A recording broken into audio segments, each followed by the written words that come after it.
I have lots of them, actually. There's a moment where Doremus Jessup, during the course of the novel, has gone from being the complacent newspaper editor to somebody who's working underground. He's helping to publish an underground newspaper, and he tries to escape to Canada at one point and is unsuccessful.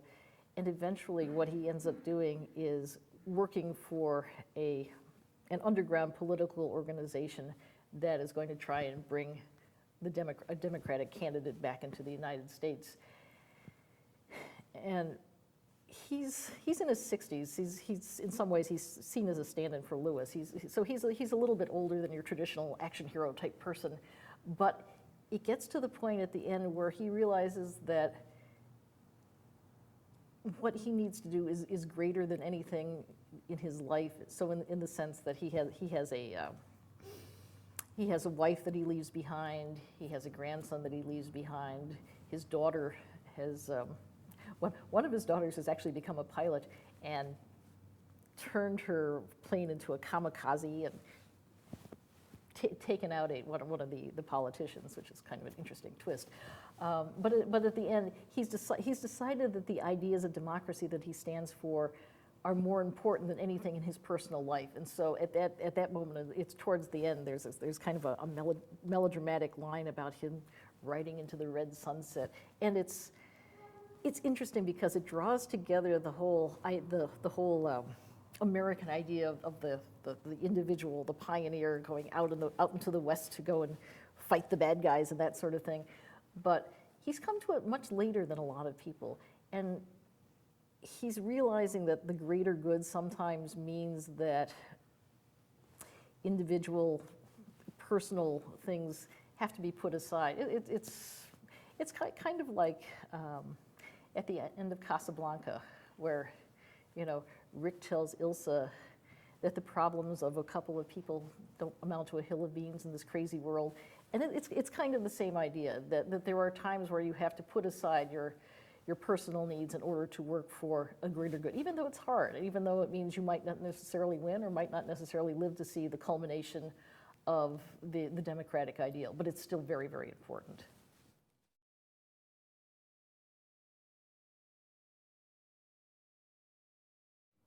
Or somewhere in between.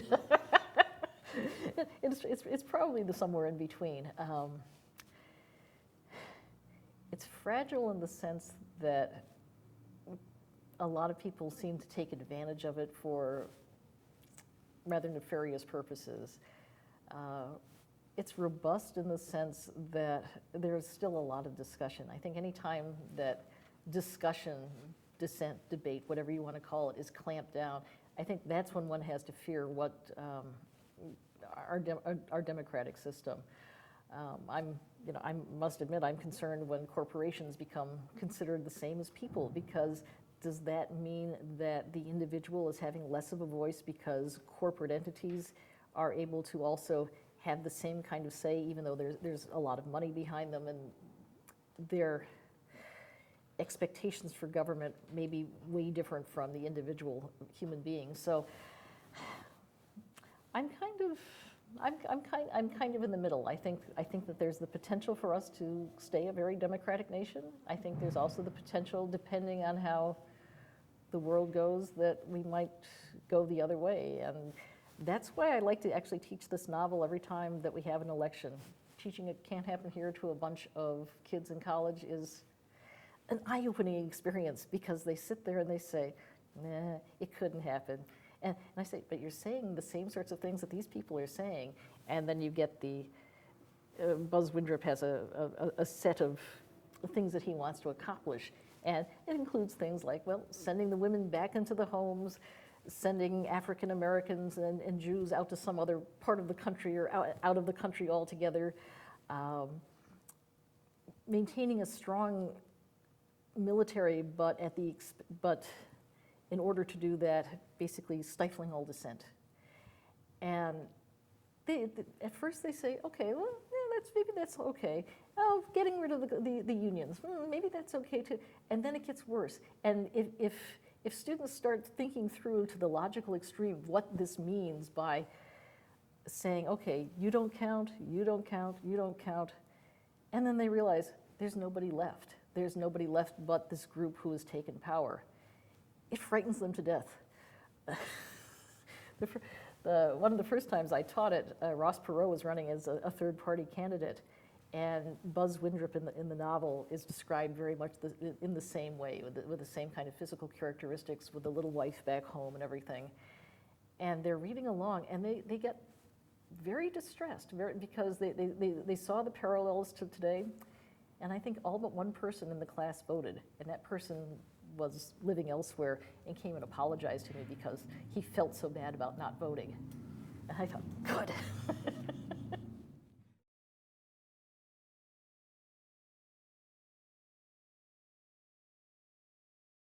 I think humanities can successfully examine democracy because it can present a lot of different sides to democracy. Democracy is multifaceted, and it's not just one thing. And the humanities is very good at getting people to think outside the box, to think from a number of different perspectives. And I think that when people, through the humanities, through the study of history, through literature, are able to think about what democracy means in a deeper way than just the superficial way that I think people say, oh, it's democratic and there you are. I think people tend to dismiss democracy rather superficially. We live in a democratic society and there you are. I think the humanities is very good at helping to provide a critical analysis for what's going on in the world, and as the humanities can provide differing ways of looking at other people, the things that they're going through, the travails that they have, it's good for people to think about that rather than just identifying them, them and us. If you think about what them is, it's not all one undifferentiated group of people. There are a lot of different kinds of people with a lot of different kinds of problems, and if you look through the lens of the humanities, so to speak, you can say, okay, let's look at what some of the immigrants who are here, either legally or not, what they're going through. Some of the people who are causing dissent, what exactly is going on with them? The Occupy Wall Street movement, what's going on with them through the humanities, through writings, through an understanding of what they're doing, through various kinds of expression. I think that we can see that the world is a much more complex place than we'd like to think it is. And it can be fascinating because you can say, okay, now I understand why these people are saying what they're saying. I may not agree with them, but just being able to realize that not everybody thinks as you do, that doesn't mean that they're wrong. It means that they think about different ways to solve a given problem. And I think with the humanities as sort of leading an examination of democracy and how it works in this country, I think that will help people understand in a more complex manner what's going on in the world.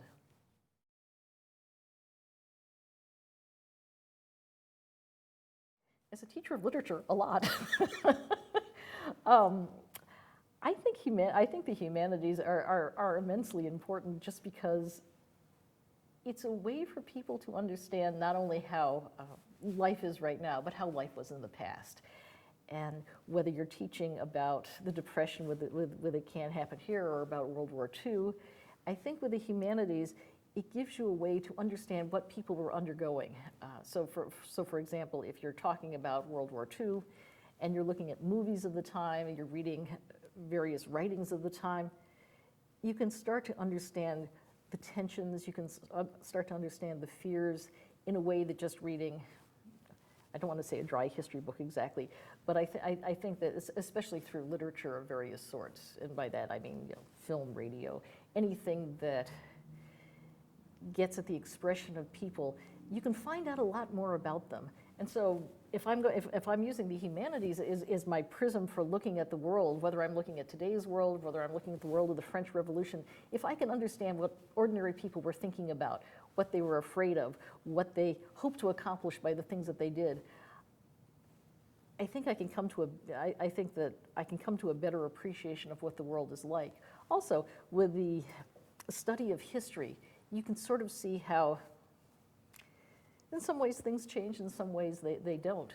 Looking at It Can't Happen Here, for example, things are different, obviously. We're not in the middle of the Great Depression. However, we're in a recession, so some of the language is the same. And seeing how people back then dealt with those issues can help to sort of clarify how we're thinking in our own time period.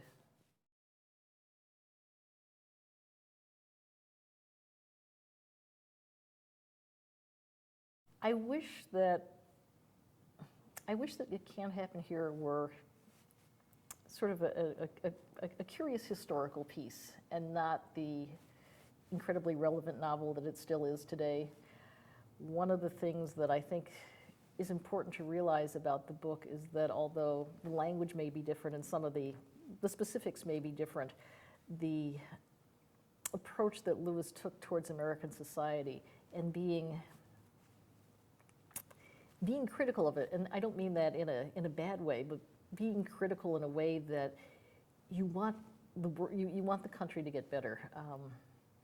Lewis was once said, "I love America, but I don't like it," and by that, which I think is a great statement, because I think for him it meant that he loved what America stood for, but he didn't like a lot of the things that were going on in terms of politics, in terms of the way that those less fortunate were dealt with. And so for him, the tension between the ideals on which the country were founded and what was actually going on in reality are always in tension with each other. And sometimes it goes a little bit more this way, sometimes it goes a little bit more that way. But for him, I think that ultimately his message would be that it's up to every American citizen to participate in moving a little bit more this way towards the idealism rather than to the most expedient but not necessarily the best thing for the country.